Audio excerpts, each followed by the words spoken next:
It begins in the quiet, not with a thunderous revelation, but with the dry, unassuming texture of baked clay. Here, under the low, slanted light of a conservation room, rests a single object that should not trouble us, yet does. It is a prism, four-sided and inscribed with a patient hand, unearthed from the dust of a world that has long since fallen silent. It is not a monument to a god or a king, but something far more mundane. A ledger, a list. It is a piece of administration, a tool of a bureaucracy that believed order was paramount and that memory was a function of the state. Before we can ask what it means, we must first simply sit with what it is. A fragment of a forgotten system, a testament to the simple, human need to write things down, to keep the record straight, even when the world outside the archive is turning to mud and memory. One must consider the hands that made this, not the hands of a poet or a prophet, but those of a civil servant, a scribe. Imagine the repetitive, percussive motion of the reed stylus pressing into the wet clay, column after column, line after methodical line. Each wedge-shaped mark is a decision, an act of preservation. The archaeologist who lifted this from the earth felt its weight, catalogued its dimensions, and noted its provenance with the same dispassionate care. The object has passed from one careful hand to another across 4,000 years, a chain of custody linking their world to ours. It is not a sacred relic to be worshipped, but a document to be read, a piece of data that has survived the long, slow decay of empires, waiting in the dark for a different kind of light, a different kind of reader to take note of its contents. This document is known to us as the Sumerian King List.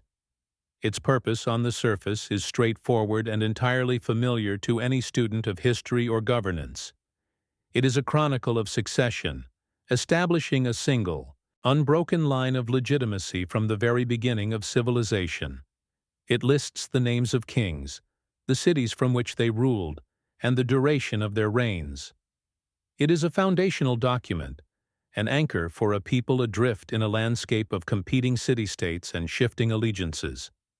Its tone is factual, monotonous, and administrative. It seeks to impose a clear, linear order upon the chaos of time, asserting that kingship is not an accident of power, but a continuous institution handed down from a singular authoritative source, one ruler at a time, from the dawn of all things. The list begins its accounting in the city of Eridu, the first of the great urban centers to rise from the Mesopotamian plain. After kingship descended from heaven, the scribe writes, "The kingship was in Eridu." The first name entered into this grand ledger is Alulim. The entry is precise, following a rigid formula that will be repeated for centuries of record-keeping. Name of the ruler, city of his throne, and the length of his tenure. For Alulim, the scribe records a reign of 28,800 years. The number is inscribed with the same steady hand used to record a shipment of grain or a boundary dispute. There is no flourish, no preamble, no attempt to explain or justify the figure. It is simply entered as fact, the first data point in a long and meticulous account of organized power on Earth. The record continues, unbroken. After Alulim, the scribe notes that Alangar ruled. The length of his reign is also recorded, 36,000 years. The list proceeds in this manner, moving from one city to the next, as the seat of power shifts across the land. From Eridu to Bad Tibira, then to Larak, Sipar, and Shurupak. 2 kings in Eridu, 3 in Bad Tibira. Each name is followed by a number that defies all human scale, all biological possibility. The scribe's stylus continues its work, never hesitating, never betraying surprise or doubt. The list is not a collection of stories. It is a table of values. It is the cold, procedural output of an ancient information system, a system that operated according to a logic we can see but cannot yet fully comprehend. The numbers are impossible, but the structure containing them is unnervingly rational. Here, in the stillness of the archive, The air itself seems heavy with the weight of these accumulated years. The silence is not empty.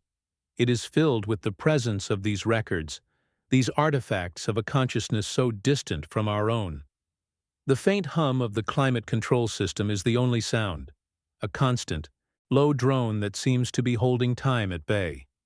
Outside these walls, the world rushes forward, but in this room, time is suspended. We are in the presence of an idea, captured in clay. The idea of a stable, ordered world governed by beings whose lifespans made them seem like geological features. One can only sit and observe, allowing the sheer scale of the claim to settle. It is a silence that precedes a question that has not yet been fully formed. The document's true strangeness is not in its individual entries, but in its unyielding, monolithic structure. It presents itself as a single, continuous account. The 8 kings from these first 5 cities are listed in succession. The scribe, having completed this section, performs a simple calculation, a subtotal entered with bureaucratic neatness. 8 kings, it notes, ruled for a combined total of 241 years. The number is presented as a summary, a closing of one chapter before the next begins. And then, after this summary, the scribe inserts a single declarative line. It is not a chapter heading or a poetic flourish. It is an event entry, logged with the same dispassionate brevity as the reign of a king. It is an interruption that changes everything that follows. The line reads, "Then the flood swept over." Just that. 4 words to denote a total rupture of the world. It is not presented as divine wrath or cosmic punishment, at least not in this particular document. It is recorded as a historical boundary, an administrative event that separates one distinct era of governance from another. In the cold calculus of the king list, the deluge is not the end of the story, but merely a line item in a ledger, a transition between 2 phases of a single, ongoing project of civilization. The cataclysm is acknowledged, recorded, and then the accounting simply continues, as if the primary concern of the scribe was not the loss of a world, but the potential disruption to the continuity of the official record itself. Immediately following this entry, the chronicle resumes with an equally stark and procedural statement. After the flood swept over, the scribe continues, kingship descended from heaven. Again, the list begins anew, with a new city, Kish, as the first seat of power in this post-diluvian world. New names are entered, new reigns are recorded, but the fundamental variable has changed. The first king of Kish, Jushur, is noted as having ruled for 200 years. His successor, Kulasina Bel, for 960. The numbers, while still large, have collapsed from a cosmological scale to something that is merely historical. The impossible durations cease. The human era, it seems, has begun. The list does not explain the change. It simply presents the data, leaving a silent, gaping chasm between the world that was and the world that came after. There are certain documents that function less as answers and more as doorways. They do not resolve the questions we have about the past. Instead, they present us with questions we did not even know to ask. The Sumerian king list is one such document. To remain here, in its quiet presence, is to accept the weight of that dissonance, to feel the unsettling gravity of a record that seems to be telling 2 different stories at once. It suggests that our history does not begin with a creation, but with a recovery. And those of us who choose to stay, to look closer into the silence between the lines, are tacitly agreeing that some inconsistencies are too profound to be dismissed as mere myth. We are part of the vigil now. To truly understand the document, one must look past the names and into the structure of the information itself. The scribe was not composing a poem. He was populating a template. Each entry follows a rigid, unvarying syntax. The name of the ruler, the city that served as the seat of kingship, and the precise number of years in the reign. This formula is repeated with a mechanical consistency that speaks not of creative storytelling, but of data entry. It is the language of an inventory, a census, a ledger designed for clarity and continuity above all else. The very monotony of the record is its most compelling and unnerving feature. It suggests that the scribe was not inventing these figures, but transcribing them from a source he considered authoritative, a source that required no embellishment, only faithful and accurate reproduction for the state archives. We are left in the low light of the archive, watching these columns of text. The air is still. The silence here is not an absence of sound, but a presence of immense, compressed time. To look upon these inscriptions is to feel the profound distance between their world and ours, a cognitive gulf that seems wider than the 4 millennia of dust that separated the stylus from our eyes. The scribe's logic is visible, its pattern clear, but the premises upon which that logic is built remain completely inaccessible. One does not feel the excitement of discovery in this room, but rather the quiet, unsettling humility of confronting a system of thought that is perfectly rational on its own terms, yet utterly alien to our own. It is a form of intellectual vertigo, a sense that the foundations of what we call history are resting on something we do not understand at all. The ledger continues its implacable account. After the 2 kings of Eridu, the record states that kingship moved to the city of Bad Tibira. Here, 3 rulers are listed. The first is Enmenlu-Ana, whose reign is recorded as lasting 43,200 years. He is followed by Enmengal-Ana, who ruled for 28,800 years. The third and final king of this city is Dumuzid, called the Shepherd, and his tenure is given as 36,000 years. The stylus marks the clay with the same dispassionate precision for each entry. There is no distinction made between a reign of almost 30,000 years and one of almost 45,000. They are simply numbers, entered into their designated columns, part of a data set that is being compiled for an administrative purpose we can only guess at. The sheer scale of the chronology is never acknowledged by the scribe. It is simply documented. From Bad Tibira, the seat of power shifts again. The list notes that the kingship was then in Larak. A single king ruled from this city, Ensipad Zid-Ana. The duration of his reign is entered as 28,800 years. After him, the chronicle moves to Sipar, the city of the sun god Utu. Again, a single ruler is named, Enmendur-Ana, who is recorded as having held the throne for 21 Sadozeran years.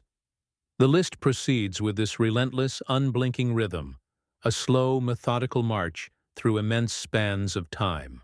The archaeologist cataloging these fragments notes the consistency of the cuneiform script, the standardized format of the entries. The object is a product of a mature and highly organized bureaucracy, a system dedicated to the preservation of a single, unbroken narrative of legitimate power, stretching back into a past so deep it defies all human experience. Here, we must pause and consider the implications of the record's form. The extreme precision of these numbers, 28, 800, 43, 200, is perhaps more important than their magnitude. These are not the vague, poetic estimations of myth, like "he ruled for 1,000 ages," or "his reign was like the stars in the sky." These are specific, discrete values. They are multiples of a base unit, the sar, a Sumerian measurement of 3,600. This suggests not a storyteller's hyperbole, but an accountant's calculation.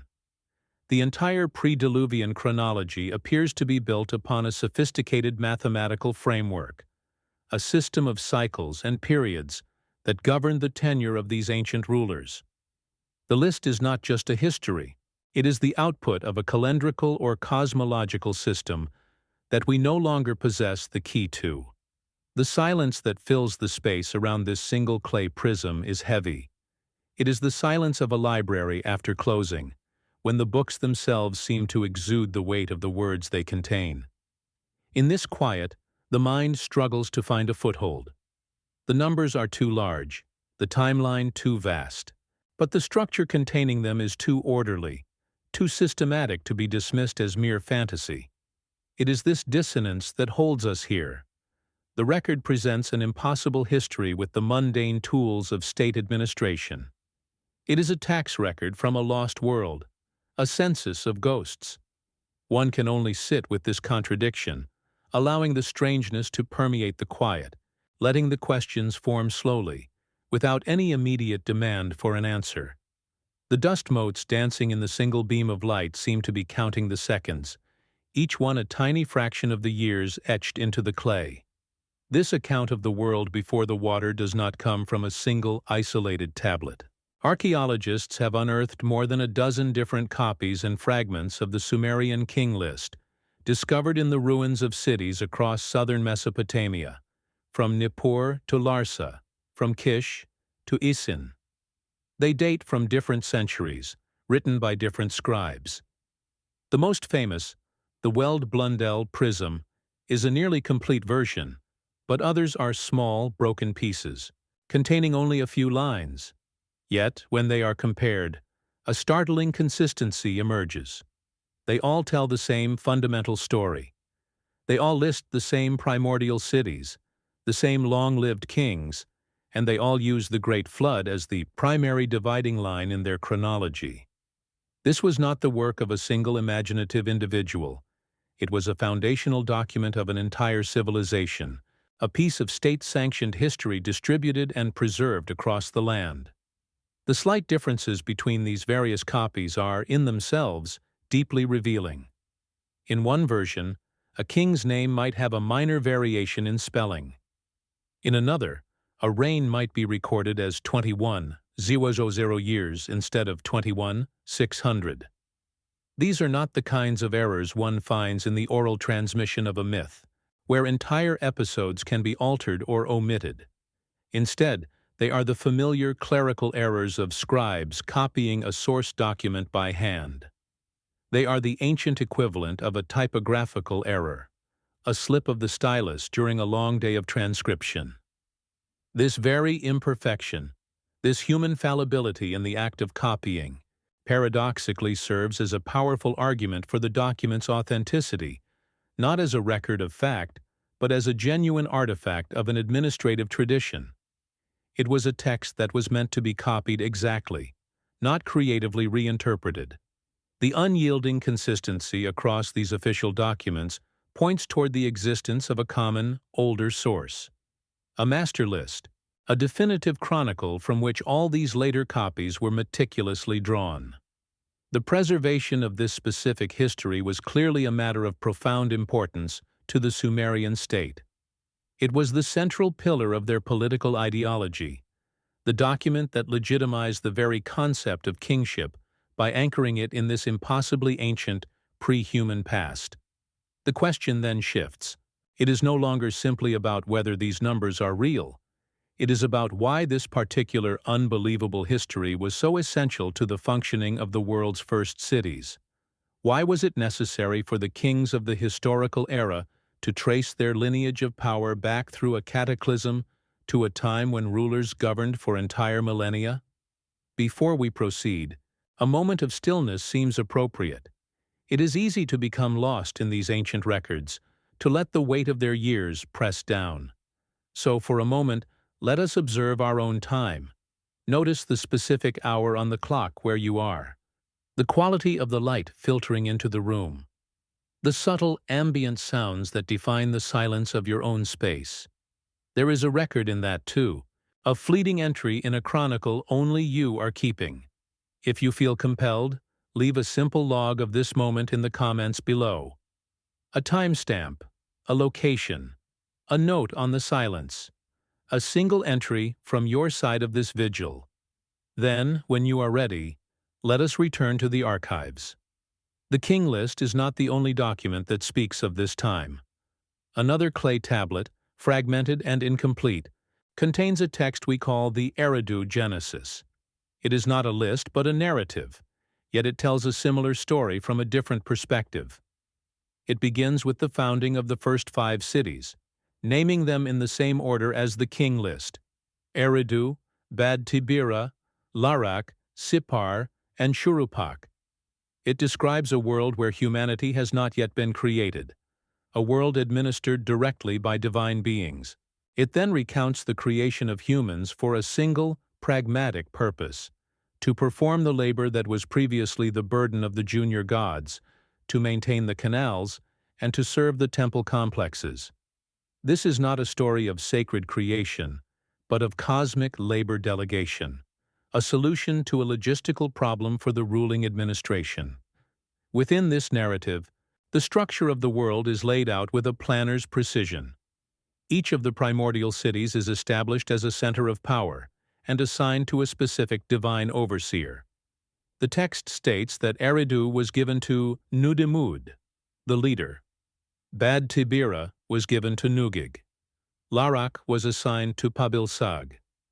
The language is that of a founding charter, a document delineating jurisdictions and assigning responsibilities. The gods are not depicted as emotional, tempestuous beings of myth, but as governors, regional managers, and civil engineers. Their primary concern appears to be the proper functioning of the cosmic state, the maintenance of order, and the productivity of the land. The world is portrayed as a highly organized enterprise, a project set in motion long before the first human beings were brought into existence to serve as its workforce. One must sit with this concept for a moment. The world, according to these records, was not created for us. We were created for it. We arrived late, as a solution to a staffing problem within a pre-existing, highly structured system. This perspective removes humanity from the center of the cosmic narrative and recasts us as functionaries, as late additions to a project already well underway.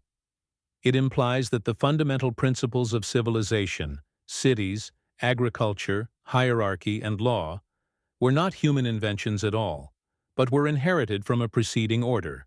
The stories and the lists seem to be preserving the memory of a handoff, a transfer of duties from one class of beings to another. The silence in the archive deepens as we consider the possibility that our entire history is but a single chapter in a much longer administrative record. A third text, the Epic of Atrahasis, provides another crucial layer to this account. It, too, speaks of the time before the flood, of the gods who ruled and the humans who served them. But it offers a specific and strangely mundane reason for the cataclysm. The text explains that over many centuries, the human population grew immense. Their numbers became too great, their activity too constant. The text says their noise became unbearable, disturbing the sleep of the chief administrator, the god Enlil. The decision to wipe the slate clean with a flood is presented not as a punishment for human sin or moral failure, but as a starkly practical solution to a problem of overpopulation and noise pollution. It was an executive decision made to restore order and quiet to the system. This presents us with a profound contradiction. The same Mesopotamian culture that produced these texts seems to have maintained two parallel and distinct traditions regarding its own origin. On one hand, there is the King List, a dispassionate administrative document that records the flood as a simple line item, a break between two eras of governance.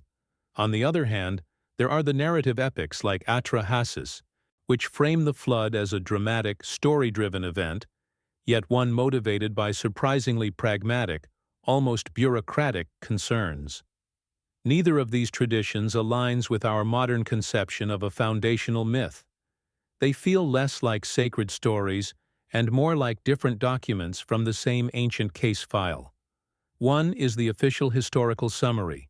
The other is the internal memo explaining the rationale for a major corporate restructuring. The weight of these texts is compounded by a physical reality found in the earth itself. In the 1920s, the archaeologist Sir Leonard Woolley was excavating the ancient city of Ur. As his team dug deeper through the layers of habitation, they passed through strata containing pottery and artifacts from the earliest dynasties. And then, they hit something else. A solid, uniform layer of clean clay over 10 feet thick. It was water-laid silt, completely sterile, containing no artifacts, no pottery, no trace of human life. It was the physical signature of a massive, devastating flood that had completely inundated the city, burying it in a thick blanket of mud. Below this sterile silt layer, Woolley's team found evidence of an even earlier settlement, a village of reed huts from a culture that was abruptly washed away. Here, in the dusty quiet of the excavation trench, the abstract data of the cuneiform tablets finds a stark, physical echo. The archaeologist's trowel scrapes against a layer of earth that tells the same story as the scribe's stylus. The sterile flood deposit is a physical gap in the record, a silent material testament to a catastrophic interruption. It does not prove the existence of a global deluge or the impossible reigns of ancient kings, but it confirms that the cultural memory of a city-destroying flood was not a fantasy. It was anchored in a real, traumatic, and formative event that left its mark not only on the clay tablets of the scribes, but also in the very soil from which their civilization grew. The silence of that silt layer is a different kind of archive. We are left holding these two sets of records. One is written in cuneiform, on baked clay, a chronicle of administration and impossible time. The other is written in layers of sediment and soil, a geological account of rupture and discontinuity. They were produced by different forces, preserved by different means, and discovered thousands of years apart. Yet they seem to point toward the same silent event, the same profound break in the continuity of the world. The evidence does not offer a clear answer. Instead, it accumulates, building a case for a mystery far stranger than a simple myth. The records are internally consistent, their language is precise, and their claims are corroborated by the earth itself. It is the world they describe that remains just beyond our grasp, a coherent and logical system that operated on principles we have long since forgotten. The record from Sumer, sealed in its vitrine, does not exist in isolation. Its true significance is not contained within its four clay faces, but is revealed only when one begins to listen for its echo in other, distant archives. The investigation must therefore move, leaving the dust of Mesopotamia for the sands of another ancient land, another civilization that felt the same profound need to anchor its present in a past that seemed to stretch beyond the horizon of human memory. We travel west, across the deserts, to the long, narrow corridor of the Nile, to a world that chronicled its own history with a different hand, on a different medium, yet seemed to be working from a strangely familiar set of blueprints for the deep past. Here, in the Hellenistic twilight of Egypt, some 2,000 years after the Sumerian prism was inscribed, a priest named Manetho was commissioned by the new Greek king Ptolemy II to compile a definitive history of the land. Manetho was a scholar, a keeper of the old ways, with access to temple libraries and records that had been preserved for millennia, records that were not meant for public consumption. His task was administrative, not poetic, to create a clear, orderly chronicle of Egyptian rule, a master list that would legitimize the new dynasty by grafting it onto the ancient trunk of pharaonic power. He worked not as a storyteller, but as an archivist, translating and collating the annals of his civilization into a single, comprehensive work, the Egyptiaca. For the most part, Manetho's history is the very foundation of modern Egyptology. He organized the long line of pharaohs into the system of dynasties that we still use today. From the first dynasty of Mens, the unifier of the two lands, through the long succession of rulers of the Old, Middle, and New Kingdoms. His account, though fragmented and preserved only in the works of later historians, has been repeatedly corroborated by archaeological discoveries. The names, the order of succession, the major events, they align with the records carved into temple walls and written on papyrus scrolls. Manetho's work is considered a sober, reliable, and indispensable guide to the known, historical timeline of ancient Egypt. He was a careful and methodical chronicler, a civil servant of history. But his chronicle does not begin with Menes. Before the 30 dynasties of mortal pharaohs, Manetho records a different and much earlier period of rule. He lists a succession of beings who governed the land for immense spans of time. The first dynasty of rulers, he writes, was composed of gods. After them, a second era of rule was held by a group he calls the demigods. Following them, a third order of beings, the spirits of the dead, or heroes, held sway over the land. Only after these long ages, after the reigns of these non-human entities had concluded, does Manetho begin his account of the first mortal king, Menes. The structure is unnervingly familiar, a historical, human-scale kingship that is preceded by and founded upon a much older, impossibly long period of non-human governance. We are confronted with a pattern. Two of the world's most ancient and influential civilizations, Sumer and Egypt, separated by 1,000 miles of desert and 1,000 years of history, both chose to begin their official state chronicles in the same way. Both present a history that is split into two distinct epochs: a remote, primordial age of long-lived divine or semi-divine rulers, followed by the historical age of mortal kings. In both cases, the transition between these two eras is treated as a simple, factual matter of succession. The impossible is not presented as myth, but as the foundational chapter in the same administrative ledger that records the reigns of well-documented human pharaohs and kings. The anomaly of the Sumerian king list is no longer an anomaly. It is the first instance of a recurring structural signature. In the quiet of a conservation lab, a researcher places a high-resolution photograph of the Weld-Blundell prism next to a printed transcription of Manetho's dynastic list. The scripts are different, the languages are unrelated, the names bear no resemblance. But the framework, the underlying architecture of the information, is almost identical. The human hand moves a magnifying glass over the columns, not reading the words but observing the structure. It is an act of pattern recognition across millennia.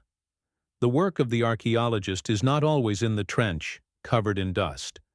Sometimes it is here, in the sterile silence of the archive, engaged in the slow, patient work of comparison, tracing the ghostly outline of a single idea that has been preserved in the administrative DNA of two separate worlds.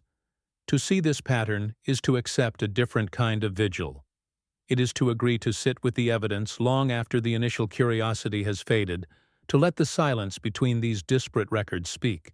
It suggests that the story we are tracing is not confined to a single river valley or a single set of clay tablets. It is larger, more deeply embedded in the memory of the ancient world than we have been led to believe. For those who choose to remain, this is the understanding. We are no longer examining a single document, but the first threads of a tapestry.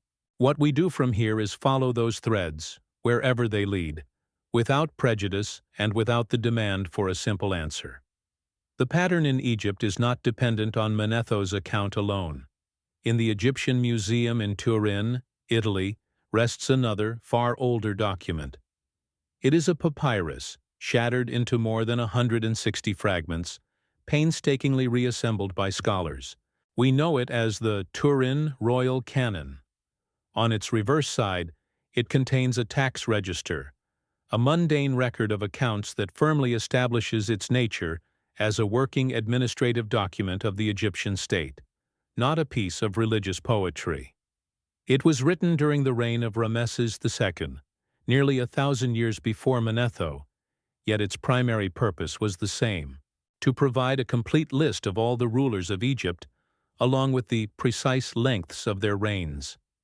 The Turin Canon, like Manetho's later work, lists all the historical pharaohs known from monuments and other records.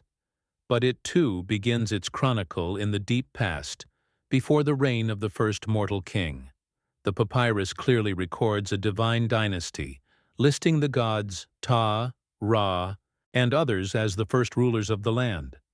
It then lists a second group of rulers, the Shemsu-Hor, the followers of Horus. These are the same semi-divine beings that Manetho would later call demigods. The Turin Canon, a state document from the height of the New Kingdom, independently corroborates the exact same historical framework. A long period of divine and semi-divine rule that directly precedes the establishment of mortal pharaonic kingship. The pattern holds. The implication here is profound. For the ancient Egyptian state, from the time of Rameses in the 13th century BCE to the time of Ptolemy in the 3rd century BCE, this was the official, accepted history of the world. It was not a creation myth to be told around a fire. It was the foundational data of their civilization, the basis of the king's legitimacy, recorded with the same bureaucratic care as tax assessments and royal decrees. The existence of these primordial rulers was, to them, an administrative fact. The silence from our own historical records on this matter begins to feel less like an absence of evidence and more like a deliberate omission, a chapter of a book that has been carefully torn out at some later date. A stillness descends upon the museum hall in Turin. The air is cool and dry, preserving the fragile fibers of the papyrus. Outside, the modern world continues its relentless pace, but within these walls, time is measured in dynasties. To stand before this fragmented document is to stand before a contradiction set down on paper. It is a rational, orderly list that contains an impossible truth. It is a product of a logical and highly sophisticated bureaucracy that accepted, as a matter of official record, that their civilization was inherited from a line of gods. One can only observe this fact, let its weight settle, and feel the solid ground of conventional history begin to shift, just slightly beneath one's feet. The echo of this pattern is not confined to the Nile and the Euphrates. We move forward in time again, to the 3rd century BCE, and to the city of Babylon. Here, another priest and scholar, Berossus, was tasked with compiling the history of his people for a foreign ruler, the Seleucid king Antiochus I. Like Manetho, Berossus was a native historian with access to the ancient cuneiform archives of the Babylonian temples, records stretching back thousands of years. His work, the Babyloniaca, was an attempt to translate and explain the world of Mesopotamia to the new Hellenistic masters, and like his counterparts in Sumer and Egypt, his history begins not with human beings, but with a list of kings from a time before a great, world-altering flood. Berossus's account, preserved in the writings of later chroniclers, lists 10 kings who ruled the land before the deluge. This number alone is striking, as some versions of the Sumerian king list also consolidate the pre-flood rulers into a group of 10. But the truly unsettling detail is not the number of kings, but the duration of their reigns. Berossus records these reigns in immense numbers, and he specifies the unit of time he is using, the Sar, a period of 600 years. This is the exact same sexagesimal base unit that underpins the reign lengths recorded in the Sumerian king list, a document written in a different language by a different culture, nearly 2,000 years earlier. This is no longer just a structural similarity. This is a direct, technical, and mathematical correspondence. It is one thing for different cultures to share a vague, mythic concept of a golden age or a time of gods. It is another thing entirely for them to use the same highly specific, non-intuitive calendrical constant to calculate the reigns of their prehistorical rulers. The pattern has evolved from being merely thematic to being computational. It suggests not just a shared story, but a shared system of chronology, a common mathematical inheritance used to measure a period of time that both civilizations believe to be real, historical, and subject to precise accounting. The researcher is no longer just comparing texts. The desk is now covered with astronomical tables and studies of ancient metrology. The question has become more technical. Where did the number 600 come from? It is tied to the precession of the equinoxes, to the grand celestial cycles that ancient skywatchers observed with meticulous care. The reigns of these ancient kings appear to be calculated, not invented. They are functions of a sophisticated cosmological mathematics, a system that linked the governance of the world to the slow, predictable movements of the heavens. The investigation has moved from history to mathematics, from the scribe's stylus to the astronomer's line of sight, searching for the logic behind this impossible, yet internally consistent chronology. We must return, for a moment, to Egypt, to a final piece of hard, physical evidence. It is not a papyrus, but a slab of black diorite, fractured and worn by time. It is the Palermo stone, one of the oldest surviving historical texts from the ancient world. It is an annal, a year-by-year record from the Old Kingdom, listing the kings of the first 5 dynasties. For each year of a king's reign, it records a key event, and, most importantly, the height of the annual Nile inundation, measured in cubits, palms, and fingers. It is a stark, administrative document, a spreadsheet carved in stone, linking the legitimacy of the king directly to the agricultural prosperity of the land. But the most important information on the Palermo stone is in its highest, most ancient register. Here, before the name of the first historical pharaoh, Menes, is a list of earlier kings. These are not mythological figures. They are listed as rulers of Lower Egypt, preceding the unification of the kingdom. They are depicted wearing the red crown of the north. Their names are not found in later king lists, and they appear under a different hieroglyphic symbol for king, suggesting a different kind or order of royalty.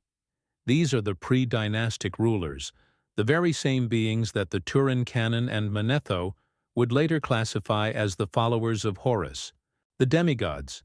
Here, on a royal monument from the 25th century BCE, their existence is recorded as a simple, physical fact. The myth is etched in stone. What began as a single anomalous document in a quiet museum has now become a recurring structural pattern, corroborated by textual, mathematical, and physical evidence across the 3 great civilizations of the ancient Near East.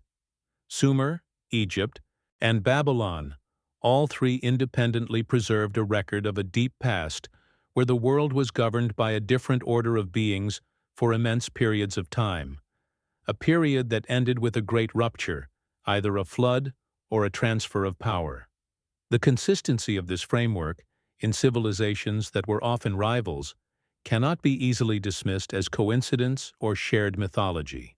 It forces a much larger, more unsettling question. We are no longer asking what this single record means, but what common, ancient memory all of these powerful, sophisticated cultures were preserving a faint and fractured piece of. To treat these records as administrative documents is to accept a difficult but necessary discipline. It requires that we read every entry, every name, through the same dispassionate lens used by the original scribe. If the king lists our ledgers, if the flood is a line item, then the figures who populate the earliest sections of these chronicles cannot be read as gods in the modern, religious sense of the word. They must be viewed as the lists themselves present them, as the original office holders, the first administrators in a long and unbroken chain of command. Their divinity is not a matter of faith, but of function. They are the names entered into the record as the directors of the terrestrial project, the overseers of the primordial state. Their stories are not myths of creation, but something more akin to a founding charter, a record of the original management structure. The Mesopotamian texts are explicit about the purpose for which humanity was brought into being.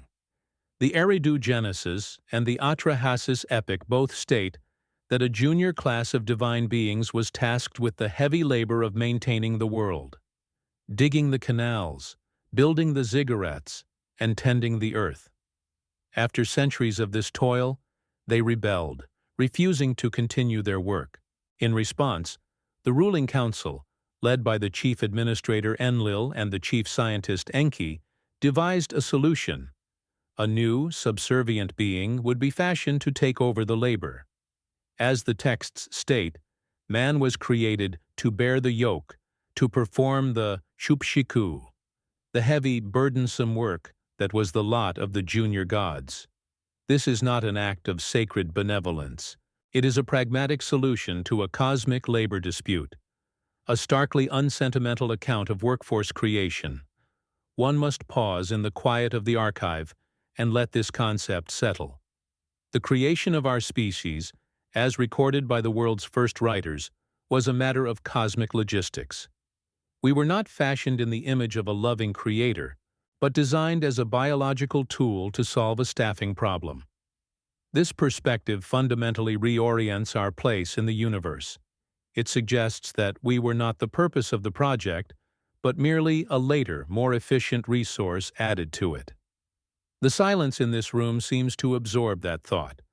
The low hum of the ventilation system, a constant reminder of the machinery that runs unseen, maintaining the order of things. The cuneiform tablets rest in their climate-controlled cases, their text describing a world order that was functional, hierarchical, and utterly indifferent to the beings it created to serve it. These ruling entities are collectively referred to in the texts as the Anunnaki. The term is often translated as those of royal blood, or more literally, those who from heaven to earth came. They are not a monolithic group. The records describe a clear and rigid hierarchy. A council of senior Anunnaki, the great gods, made the major decisions, while a larger subordinate class was tasked with administration on earth. This structure is not that of a pantheon of squabbling anthropomorphic deities. It is an organization chart. It describes a ruling class with a defined chain of command, a division of labor, and a clear distinction between the executive board and the field operatives. Their presence in the world is framed not as a mythological event, but as the establishment of a colonial administration or a large-scale corporate enterprise. The narrative that emerges from a functional reading of these texts is therefore not one of religion, but of governance. The world is depicted as a project, a territory to be developed and managed. The Anunnaki are the executives and governors tasked with this development. They establish the first cities, lay out the irrigation systems, and codify the laws. They are the original state builders, the founders of the entire apparatus of civilization. The stories of their deeds are less like sacred myths and more like the annals of a ruling dynasty, chronicling their policies, their territorial disputes, and their grand infrastructure projects.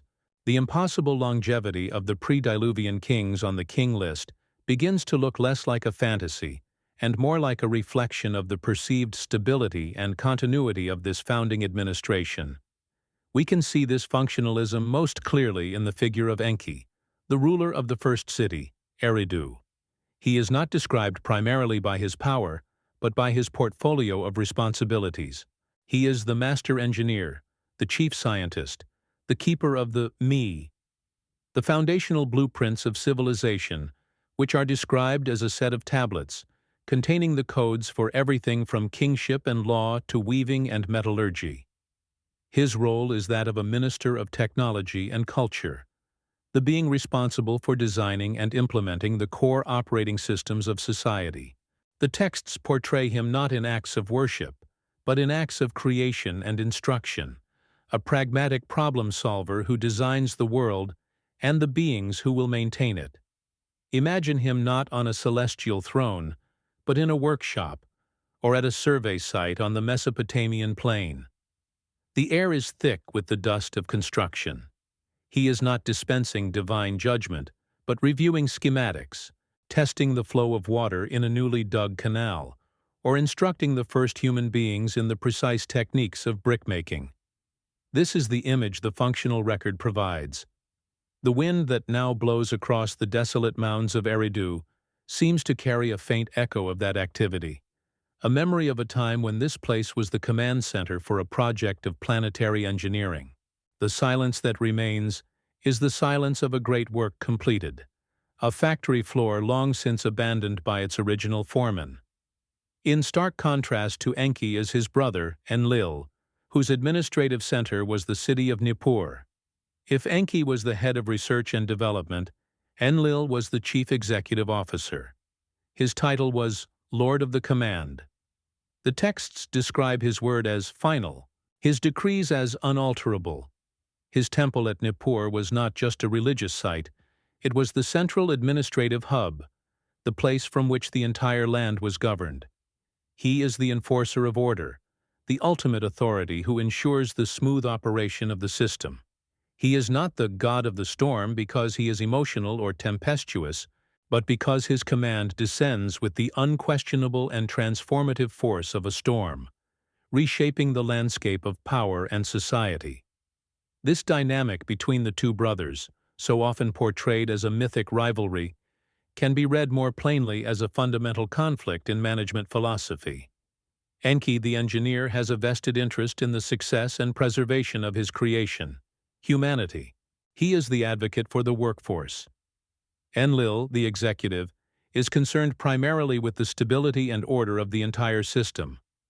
From his detached, high-level perspective, humanity's rapid proliferation and noise represent a systemic problem, a variable that has grown out of control and threatens the project's integrity. The decision to authorize the flood, made by Enlil and the council against Enki's objections, is thus transformed from an act of divine rage into a cold, calculated executive decision to liquidate a problematic asset. The air in the archive is still. On the table, a scholar has mapped out these relationships, not as a family tree of gods, but as an organizational chart. The lines of authority are clear, the spheres of influence distinct. The logic of the structure is disturbingly familiar, mirroring the hierarchies of corporations and states in our own time. It is this very familiarity, this cold, bureaucratic rationality, that makes the entire account so profoundly alien. To find the logic of a boardroom in the foundational texts of human civilization is to realize that we may have fundamentally misunderstood the nature of our own origins, mistaking a corporate history for a collection of religious myths. This operational framework extends beyond the highest echelons of command. The Sumerian texts speak of another class of beings, the Apkallu, or the Seven Sages. They are not listed as rulers, but as advisors and teachers who served the first kings before the flood. The records are specific about their function. They were sent to teach humanity the essential arts and sciences of civilization. They brought knowledge of writing, architecture, mathematics, law, and agriculture. They were, in essence, a technical advisory group, a team of instructors tasked with the transfer of a specific prepackaged curriculum of knowledge to the nascent human population. This single detail reframes the entire story of human progress. If the Apkallu were the teachers, then civilization was not something that humanity laboriously invented over thousands of years of trial and error. It was a technology that was transferred, a body of knowledge that was taught. The sudden and explosive emergence of complex urban society in Sumer, an event that has long puzzled historians, is here explained as a period of intense, guided instruction. We were not the inventors of our world. We were the students in a classroom set up by these primordial sages. Our history does not begin with a spark of genius, but with the first day of school. This specific tradition is not confined to the cuneiform archives. Berossus, the Babylonian priest writing 2 millennia later, preserves a nearly identical memory. He speaks of a being named Oan, the first of 7 sages, who emerged from the Persian Gulf in the earliest days of humanity. He describes Oans as having the body of a fish, but the head and feet of a man. Every day this being would come ashore to instruct the primitive people of Mesopotamia. Berossus is explicit. Oans taught them all the things that are necessary for civilization. He states that after this initial transfer of knowledge, nothing new has been invented. The curriculum was complete. The transfer was final. One must visualize this scene. The dawn light on the flat horizon of the sea, a small gathering of early humans waiting on the shore, and the emergence of this strange instructor from the water, not as a terrifying monster, but as a teacher arriving for the day's lessons. The image is stripped of its mythological grandeur and becomes a quiet, methodical ritual of education. The memory preserved by Berossus is not of a divine revelation, but of a structured and finite period of tutelage, a foundational seminar after which humanity was expected to be able to manage its own affairs, working from the blueprints it had been given. If the rulers were administrators and the sages were instructors, then what was kingship, the very institution that descended from heaven? The texts may be using this phrase not in a mystical or spiritual sense, but in a literal, operational one. Kingship was not an abstract concept of divine right. It was a specific system of governance, a complete organizational package, with its own hierarchies, protocols, and legal frameworks that was lowered into place, implemented from the top down. It was the operating system for civilization, delivered fully formed, ready to be installed in the first cities. The descent from heaven was not a metaphor. It was a description of a technology transfer from the ruling Anunnaki to their human proxies. We are left in the low, steady light of the museum, looking at the evidence through this new lens. The intricate carvings on the cylinder seals no longer appear to be scenes of worship or mythic combat. They begin to resemble technical diagrams or depictions of a formal transfer of power. A seated figure hands a rod and a ring, the symbols of measurement and authority, to a standing king. This is not a blessing, it is a briefing. It is the handover of a system. The entire historical record shifts under this interpretation, its religious veneer dissolving to reveal the cold, hard framework of an ancient and profoundly alien system of administration. The strangeness is not that gods once walked the earth, but that our history may have begun as a line item in their ledger. But now, our investigation must turn away from the records we possess and toward the spaces that lie between them. We have been examining the islands of memory, the fragments of text that have survived the long shipwreck of time. But the true story may not be written on these islands, but in the vast, silent ocean of what has been lost. We must now confront the primary antagonist of this entire inquiry, the profound and unnerving absence that lies at the heart of the record. It is a silence that seems, at times, to be more than just an absence of sound. It feels like a presence in its own right, a force of erasure that has actively worked to separate us from the world that came before. We return to the excavation trench at Ur, to the physical cut in the earth that slices through time. Here, the 10-foot layer of sterile, water-laid silt is not just a geological feature. It is a physical manifestation of the invisible antagonist. For the archaeologist, it is a dead zone in the data stream. Below it, the stratum of the Ubaid people, with their distinct pottery and tools. Above it, the layers of the first Sumerian dynasties. But within the silt layer itself, there is nothing. No pottery shards, no discarded bones, no tools, no trace of hearths.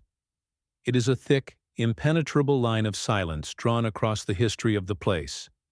It represents a period of unknown duration when the story of this city simply stops being recorded in the earth. The transition across this physical boundary is abrupt, a clean and total severance. The culture that emerges above the silt is not a simple continuation of the one that lies beneath it. The pottery styles are different. The architectural forms have changed. The very fabric of society seems to have been rewoven. There is no gradual evolution visible across this sterile divide, no slow adaptation. There is only a full stop, followed by a new beginning. The silence in the earth is not a pause. It is a rupture. It is the signature of an event so total that it wiped the slate clean, forcing the survivors to begin again, not from where they left off, but from a new and different starting point, carrying only the memory of what had been lost beneath the mud. One must imagine standing in that trench under the Iraqi sun, the air still and heavy. The wind lifts fine particles of dust from the walls, dust that was once the floor of a home, the street of a city.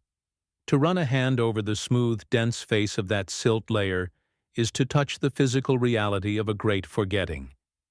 It is a wall in time, a tangible barrier between two worlds. The silence here is not empty. It is filled with the weight of all the unrecorded days, The lives that were lived and left no trace. The entire chapter of a story that was washed away before it could be written down. It is a silence that demands contemplation, a quiet acknowledgement of the sheer scale of the loss. This silence, this interval, is a constant.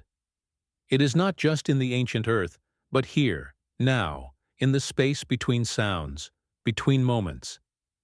Take a moment to notice it. Mark the time. Observe the quiet in your own surroundings, the pause between the noise of the world. What does that silence contain? For those who feel inclined, record this small interval in the comments. A note of the time, the place, and the quality of the silence you observed. In doing so, you join a vigil that stretches back across the millennia, a shared act of listening to the gaps in the story.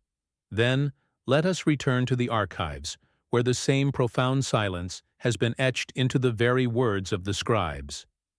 The Sumerian king list, for all its detail, contains the most significant gap of all within a single declarative sentence. Then the flood swept over. This line represents an immense, unrecorded chasm of time. The scribe offers no details of the event itself, no chronicle of the destruction, no account of the years that may have passed while the waters covered the land.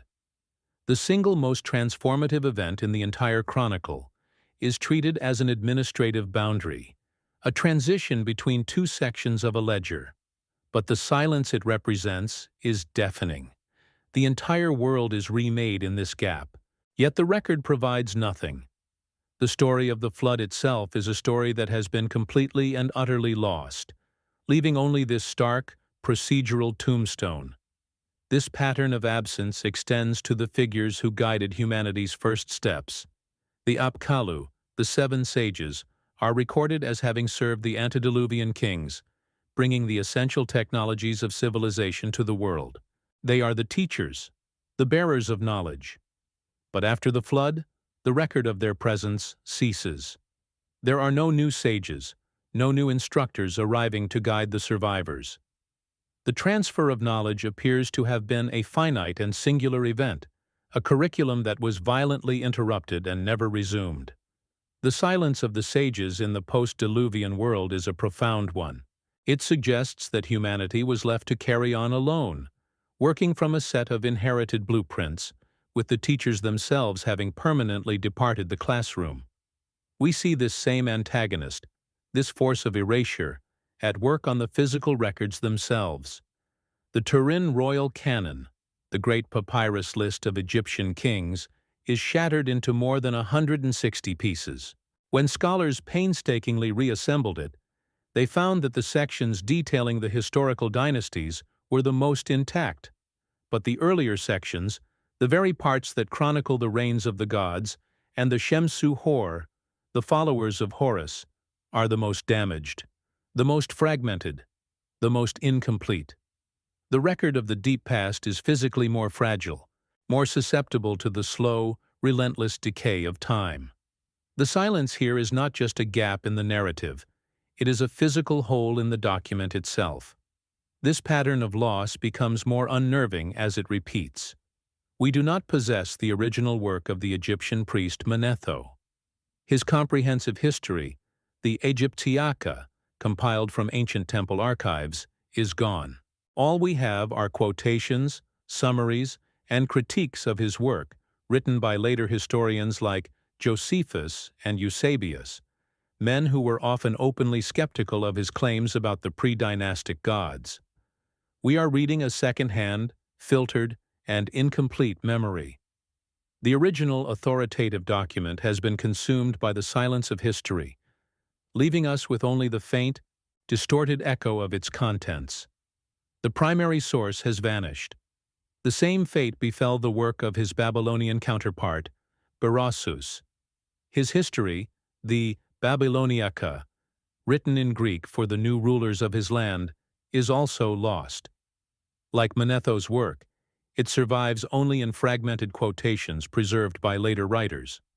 The two most comprehensive native histories of the ancient world, written by scholar priests with direct access to the oldest temple libraries and state archives, have both been almost completely erased from the historical record. This is no longer a series of isolated accidents. It begins to feel like a systematic pattern of loss, as if the knowledge of the deep past was too strange, too fragile, or perhaps too dangerous to survive the transition into our modern historical age. Here we arrive at the core of the problem. We have records about the world before the flood, but we have no records from it. Not a single cuneiform tablet, not one inscription, not a single artifact has ever been recovered that can be definitively dated to the impossibly long reigns of Alulim or Enmen-Luana. All of our knowledge is second-hand. It comes from the survivors, from the post-catastrophe world looking back across the chasm of the flood and trying to reconstruct what was lost. We are reading a memory of a memory. The original world, the primary source, is completely and utterly silent, its voice extinguished, its libraries turned to mud. One must sit with the implications of this total erasure. Is it merely the natural, inevitable decay of time, the slow entropy that grinds all things to dust? Or does the completeness of this silence suggest something more? It is as if a great library, containing the entire history of a world, has burned to the ground. All that we are left with are a few scattered pages that were copied out by students before the fire, incomplete and perhaps misunderstood fragments of a vast and coherent original. The antagonist we face is not just the passive fog of time. It is an active and devastating erasure, an event that wiped the master files from the system. Could some of this erasure have been deliberate? Imagine a later scribe, in a more rational and human-scaled age, tasked with copying the ancient chronicles. The reigns of 28,000 years would have seemed like obvious fictions, the embarrassing superstitions of a primitive past. Could some of these gaps in the record represent a conscious correction, an editorial decision to quietly omit what seemed unbelievable, to clean up the annals of history and make them conform to a more sensible chronology? The silence in this case would not be an accident of preservation, but an act of intellectual censorship, a decision to forget what could not be easily explained. This great primordial gap in the record is not entirely unfamiliar. History is filled with smaller voids, the intermediate periods of ancient Egypt, the dark ages that followed the collapse of the Bronze Age civilizations, the centuries of silence after the fall of Rome. These are all times when the machinery of the state broke down, and the methodical work of record-keeping ceased. Civilization is a fragile enterprise, and its ability to write its own story is often the first casualty of a crisis. These known historical blackouts make the Great Silence before the flood feel like the ultimate and most profound version of a known process. It is the signature of a collapse so total that the memory of it could only be preserved as a single, stark line in a ledger. For the archaeologist, the most unsettling discovery is not a broken artifact, but a missing layer in the earth. It is called an unconformity. It represents a period of time that should be there in the stratified soil, but simply isn't. It is evidence of a great erosion, a time when the land was scoured clean by wind or water, physically removing the record of an entire era before the next layer of history could be deposited on top of it. This physical gap in the rock of time is the perfect geological metaphor for the silence in our textual records. It is the tangible signature of the invisible antagonist, proof that history itself can be worn away, leaving not even a ghost behind. The accumulation of these absences, the sterile silt layer in the earth, the structural gaps in the texts, the lost masterworks of the native historians, the physical decay of the surviving fragments, begins to create a powerful and deeply unsettling impression. We are not just dealing with an incomplete record. We are confronting the aftermath of a systematic and near-total erasure. The silence is not a passive backdrop. It is an active force that has consumed a world. The survival of any piece of this ancient memory, even one as strange and contradictory as the Sumerian king list, begins to seem less like a historical curiosity and more like a near miracle, a single document that somehow escaped the all-consuming fire. The true scale of the world before the flood is therefore defined not by the fantastic numbers recorded by the scribes, but by the immensity of the silence that has consumed it. What we possess is a fragment, a single shard of a vast and shattered mirror. The mystery does not lie in the shard itself, but in the shape of the missing whole that it implies. The antediluvian world feels so vast, so powerful, precisely because its direct physical record is so completely and utterly gone. Its greatness is measured by the depth of the shadow it has cast, a shadow of almost total absence. And so we are left suspended here, in the heart of this silent mystery. If this predecessor civilization, governed by these long-lived beings, was so stable, so powerful, and so enduring, why is its direct testimony so completely absent from the earth? Why did it vanish so completely that it left behind only these faint second-hand echoes in the administrative records of the civilizations that followed? Perhaps the silence is not just an absence of evidence. Perhaps the silence is the evidence itself, the most important and revealing clue we have. It points not to a myth, but to a conclusion, an ending so absolute that the story could not be continued, only remembered. The investigation has reached a conceptual threshold. We have been examining the components in isolation: the ledger from Sumer, the annals from Egypt, the chronicle from Babylon, the sterile layer of silt in the earth. We have treated them as separate artifacts, individual data points from a distant and fragmented past. But now, here in the suspended time of the archive, we must lay them all out together on the table, under a single, patient light. When we do this, the fragments cease to be individual curiosities. A different image begins to resolve from the noise, not a collection of myths, but the faint, ghostly schematic of a single coherent system, a world order whose memory was so powerful it was independently preserved by the civilizations that rose from its ashes. The consistency is too specific to be dismissed as a shared cultural trope. It is not just that Sumer, Egypt, and Babylon all remembered a time of gods and a great flood. It is that they remembered it in the same structured administrative way. They used the same two-act historical framework, separating a primordial era of non-human rule from the subsequent age of mortal kings. Two of them used the same highly specific mathematical constant, the SAR of 600 years, as the basis for their impossible chronologies. This is not the signature of a myth, which morphs and changes with each telling. This is the signature of a system, a standardized methodology for recording history, a protocol that was inherited and dutifully copied by the scribal houses of three different and often competing ancient empires. This forces us to reread the records not as theology, but as a form of technical documentation. If the framework is administrative, then the figures within it must be understood in administrative terms. The Anunnaki cease to be gods in the religious sense. They become the original office holders, the governing body. Enlil is not the god of the storm.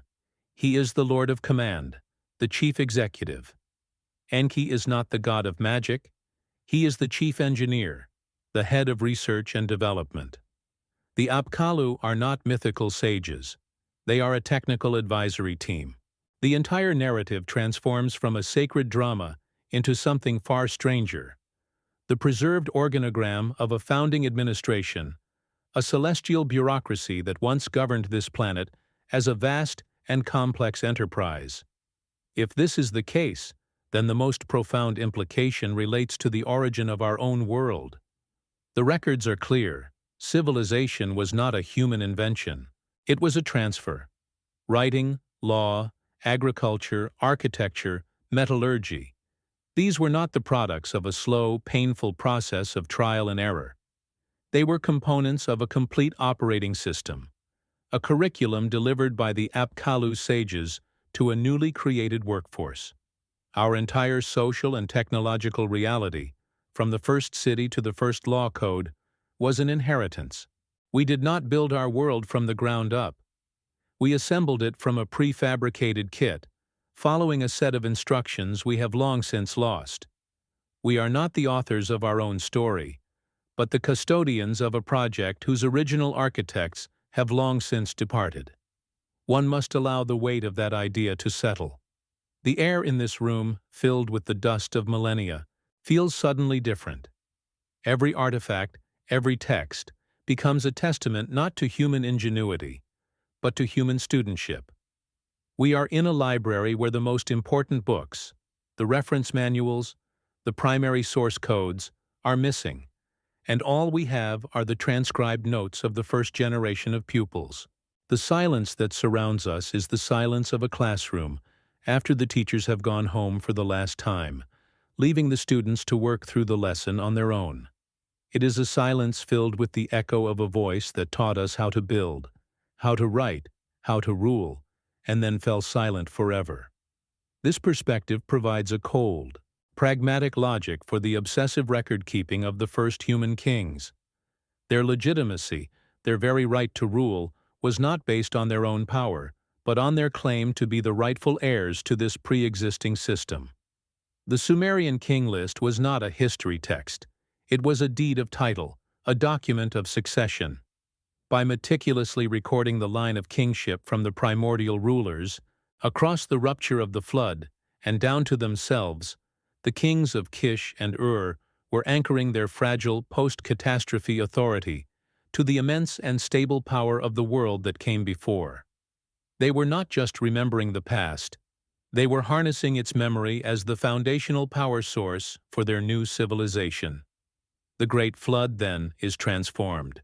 It ceases to be an act of divine punishment for human sin. It becomes a record of a system collapse. The world of the long-lived rulers, for all its power and stability, was not eternal. It ended.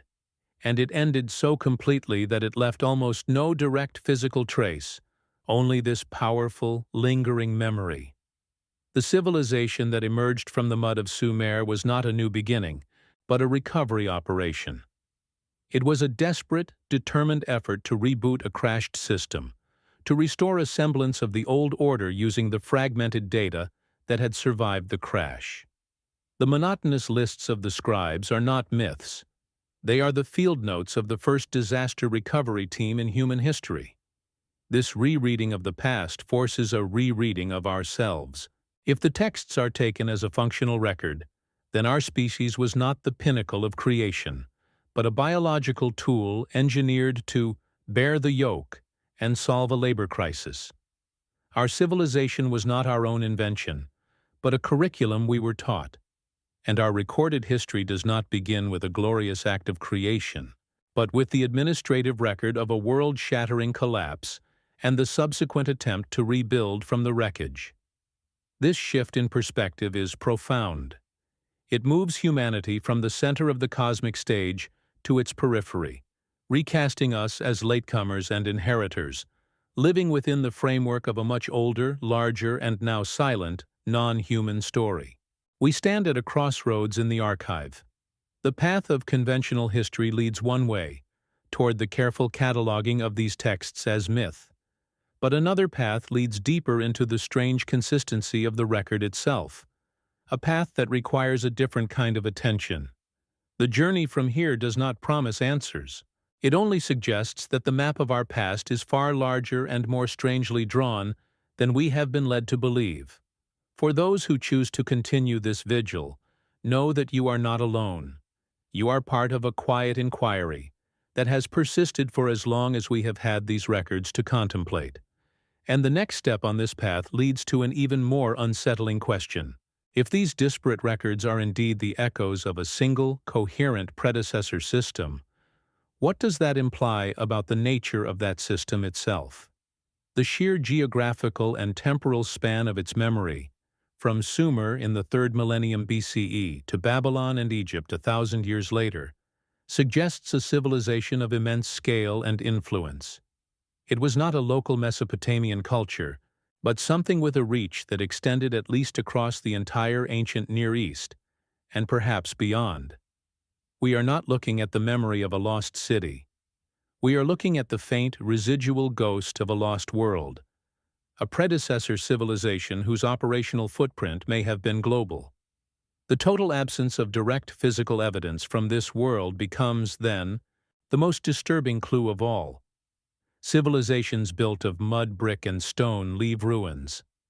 Their pottery shards, their tools, their foundations persist in the earth. The fact that this predecessor world left behind only a memory, an idea preserved in the administrative software of later cultures, suggests that its own foundation may not have been physical in the same way. What kind of technology, what kind of existence, leaves no hardware behind, no ruins for the archaeologist to unearth? The silence of the earth is no longer just a sign of a great cataclysm. It becomes a chilling data point about the very nature of the civilization that was lost. Let us return to that simple, recurring phrase from the texts: kingship descended from heaven. We have always read this as a beautiful metaphor for the divine right to rule. But if we are reading an administrative record, we must consider the possibility that it is not a metaphor at all. It may be a literal, technical description of a process. It may mean that the system of governance, the entire package of social organization, was delivered from an outside source and implemented on earth. Heaven, in this context, is not a spiritual dimension, but a location, a headquarters. The phrase describes a top-down transfer of a political technology from a command and control center that was not of this world. A quiet hum fills the room. It is the sound of the machines that keep the air dry and the temperature constant, preserving these fragile fragments against the relentless decay of time. The researcher leans back, the light from the desk lamp casting a glow on their face. In the reflection on the darkened glass of the display case, our own image is superimposed over the cuneiform script. For a moment, we and the scribe exist in the same space, separated by 4,000 years of silence. We are the inheritors of the record he so carefully kept, and the implication he preserved in the clay has now become a question that hangs in the still air between us and his ghost. The question is no longer about the past. It is about the blueprint. If our civilization is a second attempt, a restoration built upon the salvaged plans of a failed original, then what was the nature of the flaw that led to that first catastrophic collapse? What inherent instability, what fatal error was written into the source code of a system so powerful that its memory alone could seed the empires of the ancient world? The mystery has turned inward. We are not just excavating a lost world. We are staring at a potential prequel to our own story, a warning written in the language of silence and erasure, a testament to the fragility of even the most seemingly permanent and powerful designs. The scope of our inquiry has now expanded beyond the frame of this single investigation. The story of the Sumerian king list is not, in the end, about Sumer. It is not about a flood or a list of long-lived kings. It is about the unnerving possibility that the entirety of human history is an epilogue, that we are living in a world that has been built on the foundations of another, playing out a story whose first and most critical chapters were lost before we ever learned how to read.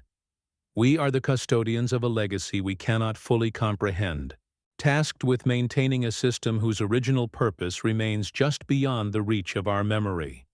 And so we are left here, at the edge of this immense conceptual horizon. The archive around us is no longer just a repository of the past, but a quiet testament to a profound and unsettling discontinuity. The wind that blows outside these walls seems to carry with it a sound from across that great divide, a faint signal from a world that ended so that ours could begin. The investigation does not conclude. It simply pauses here in the deepening twilight, leaving us with the weight of a single, silent question.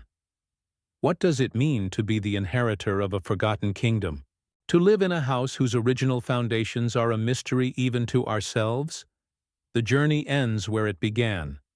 In the quiet, under a single focused light, The four-sided clay prism rests alone. The air in the museum is cool and still, scrubbed clean of the dust of the world outside. All the grand theories, the sprawling connections across empires and millennia, the unsettling patterns in the earth and the sky, they all recede, leaving only this: a single object, dense with the weight of its own information, indifferent to our questions. It is not a key, nor is it a map. It is a tombstone, marking the place where a world is buried. We have not been excavating a history, but conducting a long and patient séance, trying to hear a voice from a room that has been sealed for an eternity. The camera moves closer, until the wedge-shaped marks of the scribe's stylus fill the frame, each one a silent monument to a day's work from a life we cannot imagine. This object is, above all else, a survivor. It has outlasted the city that created it, the empire that preserved it, and the very language in which it was written. It has endured the slow grinding of the centuries, the rise and fall of civilizations that never knew its name, the shifting of the sands, and the violence of discovery. It is a piece of organized thought that has achieved a near-geological permanence. To be in its presence is to feel the profound fragility of our own moment, our own records, our own frantic attempts to leave a mark. It does not speak of gods or monsters, but of a deeper, more unsettling power. The simple, obstinate persistence of a story that continues to exist long after its subjects and its authors have turned to dust. Its silence is not one of emptiness, but of immense, compressed endurance against the forces of oblivion. One must consider the hand that held the stylus, not a prophet receiving a vision, but a civil servant, a functionary in a state archive. His task was not to invent, but to copy, to ensure the continuity of the official record. He would have taken an older tablet from a shelf, perhaps already cracked, its edges worn smooth by time, and begun the slow, methodical work of transcription. His concern would have been for accuracy, for the correct spelling of a name, for the precise number of years in a reign. He was a link in a chain, a human conduit through which this strange and impossible data was passed from one generation to the next. He did not ask if a king could rule for 28,000 years. He only asked if he had copied the number correctly, before setting the new tablet out in the sun to bake, to harden into the form we see now. The museum hall is dark now. The footsteps of the last visitors have faded, leaving only the low, almost imperceptible hum of the climate control systems. This is the sound of preservation, the constant mechanical effort to hold time at bay. In this engineered stillness, the objects themselves seem to exude a presence. The prism in its case is not just an artifact. It is a sentinel, standing its silent watch in the dark. The silence of this room is a cultivated one, but it is a direct descendant of the older, deeper silences we have visited. The silence of the excavation trench, the silence of the sterile silt layer, the silence between the lines of a forgotten text.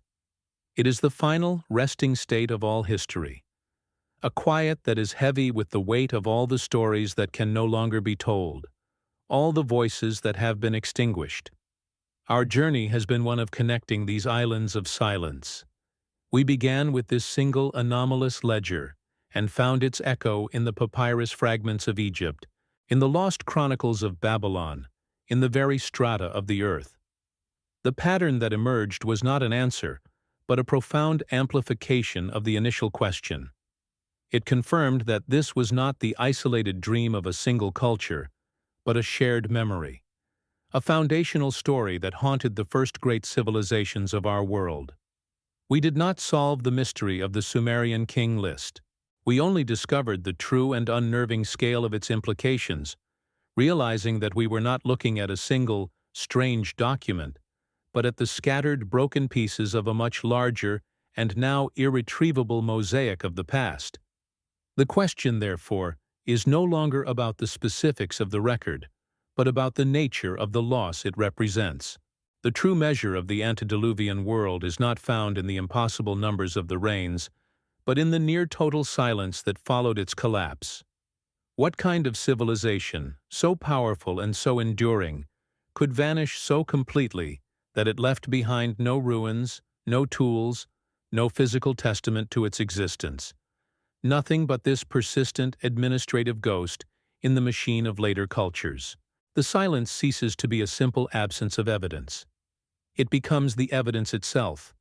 It is the clean, sharp edge of a wound, a sign of a severance so total and so absolute that it suggests not a slow decline, but a sudden and catastrophic erasure from the physical record of the world. And so we are left as a species of inheritors, living within the architectural and conceptual ruins of a structure we did not build and do not understand. We use its tools, writing, law, mathematics, the very concept of the city, as if they were our own, with no memory of the curriculum or the instructors who first delivered them. We are like the caretakers of a vast and ancient estate, dutifully mowing the lawns and polishing the silver, with no knowledge of the original master of the house. Our history is an appendix, a continuation of a story whose opening chapters have been torn out. We begin our own chronicle, in media res, in the middle of things, with the unsettling feeling that the most important part of the narrative has already happened, just beyond the edge of our ability to remember. The scene shifts. The museum dissolves, and we are now standing in the desert of southern Iraq, under a vast, star-filled sky. The night is cold, and the wind is a low, constant whisper across the low, rounded mounds that are all that remain of Eridu, the first city. There is no electric light for 100 miles. The only illumination comes from the moon and the dense, brilliant river of the Milky Way. This is the sky that the first astronomers of Sumer watched, the same celestial clockwork they used to measure the passage of time. The slow 600-year cycle of the Sar, the mathematical constant of the impossible rains, is a rhythm that belongs to this sky, not to the earth below. The silence here is absolute, broken only by the sound of the wind. The stars do not change. They are the only part of the original world that has survived intact. The temples have crumbled, the canals have filled with sand, the language has been forgotten, but the constellations remain. They are the final, unalterable text, the master record against which all the broken fragments of clay and stone must be read. To stand here is to feel the immense, crushing weight of geological time, a scale against which human history is but a fleeting spark. The story of the long-lived kings and the world-drowning flood feels different here, less like a myth, and more like a faint, human-scale echo of these much larger cosmic cycles of creation and destruction that are written in the slow turning of the heavens. The narrator's voice has gone. There is only the sound of the wind, a steady, featureless presence. The camera begins a slow, almost imperceptible retreat, pulling back from the low mounds of the ancient city. The human perspective begins to dissolve. The ruins, which seemed so significant moments ago, shrink, becoming just another texture on the vast, dark expanse of the desert floor. The story is not about us, and it never was. It belongs to this landscape, to the dust and the wind and the cold, distant light of the stars. We are not the protagonists of this tale. We are merely latecomers, temporary observers in a drama whose scale and duration dwarf our own comprehension. The land holds its secrets with an indifference born of eons. The journey we have taken together through these archives and ruins was not in search of a final, definitive answer. No such answer exists, or perhaps it exists in a language we are no longer equipped to understand. The purpose of this vigil was not to solve the puzzle. It was to sit with it. It was to restore a sense of legitimate mystery to a part of our past that has been flattened into myth. It was to feel the weight of the silence, to acknowledge the immensity of what has been lost, and to honor the patient, thankless work of the scribes who tried to preserve a single, fading echo of it. The goal was not to know, but to remember that we do not know. The image dissolves back to the museum hall, back to the single clay prism in its case. The light upon it is now just a sliver, barely tracing its sharp ancient edges. The darkness around it is almost total. The object has returned to its natural state, waiting. It has waited in the earth for 4,000 years. It can wait here, in this controlled and silent darkness, for whatever time remains. Its story has been told, for now. Our brief intrusion into its long silence is over. It holds its impossible data, its columns of names and numbers, with a patience that we can only call eternal. It is a message in a bottle, washed ashore from a world that has sunk beneath the waves of time, and we are still learning how to read its script. The last sliver of light on the prism fades, and the screen is now completely black. For a long moment, there is only the low, ambient hum that has been the constant companion of our journey. It is the sound of the systems that preserve, the machinery of memory. And then, it too fades away, leaving behind a total and profound silence. The story does not end with a conclusion, but with a cessation. It returns to the quiet from which it was summoned. There is nothing left but the darkness, and the lingering mental image of baked clay, and the feeling that we have been allowed to stand for a moment at the edge of a great and silent sea, before turning back toward our own familiar world. The screen remains black. The silence holds. It is an invitation not to act, but to remain, to stay with the questions as they echo in the quiet. The narrative is over, but the vigil continues. It continues in the stillness of the archive, in the patience of the archaeologist, and now it continues in the mind of the one who has watched and listened. The past is never truly past. It is simply waiting, in the dark and in the quiet, for the next moment of attention, the next careful hand to brush away the dust, the next patient eye to look closely at the record and wonder once more at the deep and unsettling strangeness of our own beginning.